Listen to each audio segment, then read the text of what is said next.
Hey, everybody, and welcome to another episode of Faith Press. You'll see the French press behind me.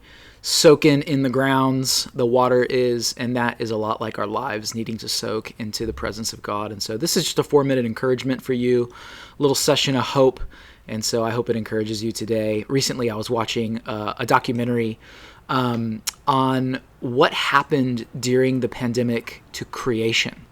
So when the world slowed down a year and a half ago, like what happened in our air quality, what happened in nature, what are some of the ecosystems that actually really benefited from the world slowing down. And one of those was the air quality in a city in India, which name I cannot pronounce and will not even start to try. And it was so fascinating to me watching this. You're all familiar with that text of Psalm 46:10 of be still and know that I'm God. In other words, when we still ourselves, when we move out of unhealthy patterns of hurry and worry and busyness, what happens is things in our life can begin to come into focus and to clarify. Things that have been there the whole time, we just haven't noticed. So I'm watching this documentary, and there's this amateur photographer whose dad calls him up to the rooftop, and he's like, hey, you've got to come see this. And this was like 10 days into COVID. And so the kid, the amateur photographer, goes up on the roof and he notices that he can actually see the Himalayas from his rooftop. And he had never seen them before. The kid was like 18 years old.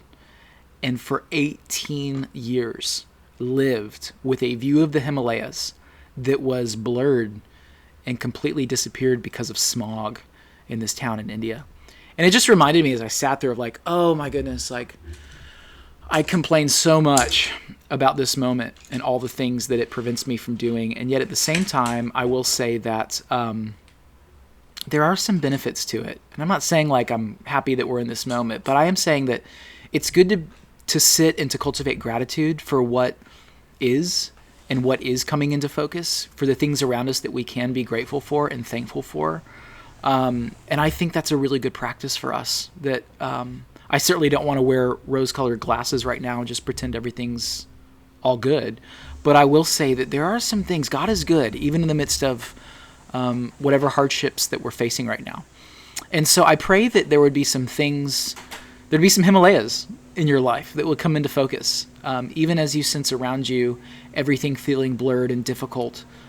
May you in this season cooperate with the fact that we are not in control, but what we can do is to still ourselves and to be still, to see what the Lord is doing in our midst all around us. And so may you see God in new ways in this season of your life and know that God is for you, and may you not lose heart. Grace and peace.